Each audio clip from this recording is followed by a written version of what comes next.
Right then, after a bit of a rocky launch with various software bugs, there's been some software updates, so let's find out whether it's now safe to buy a OnePlus 10 Pro or if you should skip this phone altogether this year. Well, other than the camera block on the back, the design's pretty similar to last year's. Like the buttons are in the same place, the sliders in the same place, same curved edges, same curved display glass. There's a volcanic black that looks really nice and this emerald forest color, which is my favorite. Both colors have a frosted back, which I really like, although I would have preferred if they gave us a flat finished frame instead of polished. I don't know, it's a tried and true design, I guess, but it's gotten a bit boring to me. So we've got this big, beautiful 6.7-inch QHD plus 120Hz LTPO 2.0 display. So it can go from 120Hz right down to 1 Hz to save on battery. With auto brightness enabled, it gets real bright, close to the new Galaxy S22 series at about 1300 nits peak. And with 10 bits of color, images look fantastic. But there's one problem. These displays have been suffering from some sort of stuttering bug. Now, I'm not sure if this has been confirmed or not, but it's believed that this is related to the LTPO 2.0 tech, where it's having trouble seamlessly switching from 1 Hz to anything above, so we get this weird stuttering effect. Now, after the software updates, I'd say it's been significantly improved, but not completely fixed. I'm loving the fingerprint reader location, much more convenient to reach for. However, right out of the box, it was fairly underwhelming, but after a software update, to me at least, it's been consistently fast and accurate. So as far as I'm concerned, that's been fixed. Now, the speakers are pretty good. They get loud for sure, and when listening to music, the vocals are super clear, but lows and highs just don't sound as full as other premium phones. Not to mention, the top speaker is still pretty quiet compared to the bottom. But yeah, all things considered, they're pretty decent. But if you use headphones, at least there's Dolby Atmos support. Now, I know some people might feel differently about Oxygen OS, but I'm still liking all the customization settings Oxygen OS gives us and how smooth and snappy navigating around the device and apps is. But it's starting to feel a bit cluttered as you dip into settings menus, which have sub-menus on top of sub-menus. Network connections and Bluetooth issues were a pain in the butt for a lot of users, including me before the updates, but now those seem to have been completely fixed. In fact, my OnePlus 10 Pro gets better Wi-Fi, data, and Bluetooth than a lot of phones I've reviewed recently, especially my Pixel 6.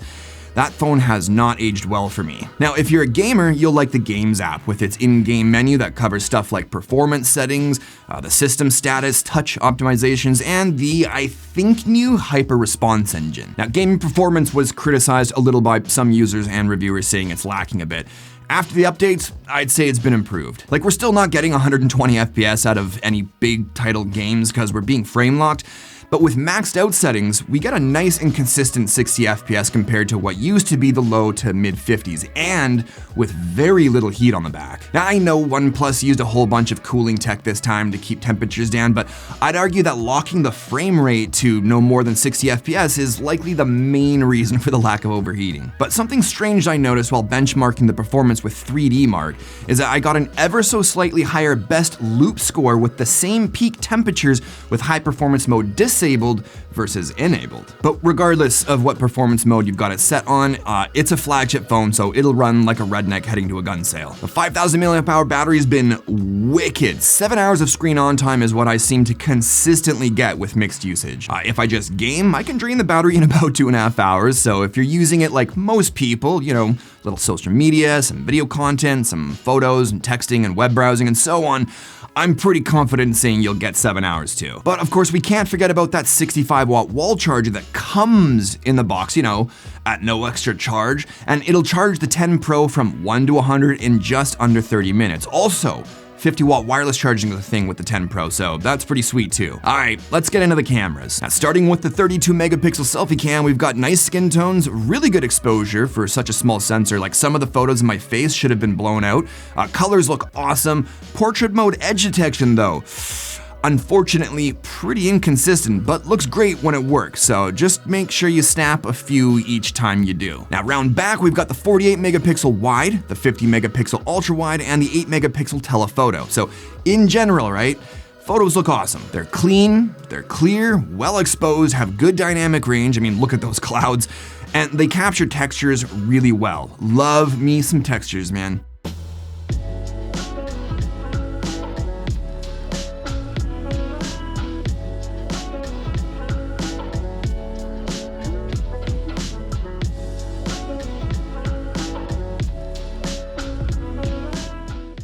The color temperatures though, about as consistent as my diet. So here we have a shot of the beautiful Victoria Inner Harbor. The first photo is with the ultra wide. Color temps look more or less balanced. The next photo is the standard wide, which is warmer than the ultra wide. And then we've got the telephoto, which is cold. And of course, this can be repeated over and over again. Does this ruin a photo? No, but it still kind of sucks though, doesn't it? And it's not like it's only slightly off, right? Like it's pretty noticeable. But of course, there's always the Pro mode that OnePlus developed with Hasselblad, where you can dial in that color temperature manually along with basically everything else. Night mode takes scenes with a little bit of ambient light and just cranks it up. I was actually pretty surprised with several of the shots I took, but I noticed it tends to turn the sky blue instead of staying black or darker shades of gray, and you really got to be careful with lens flare. With little to no ambient light, it still performs well, but the images get pretty soft. 4K 30p video is clean with good exposure transitions and colors, but that image stabilization is kinda janky. Like when I'm not panning or walking, yeah, it locks on pretty good, but when the movements start, the gyroscope seems to overcorrect and jerks around a bit, which kinda defeats the purpose, right? At least that's been my experience.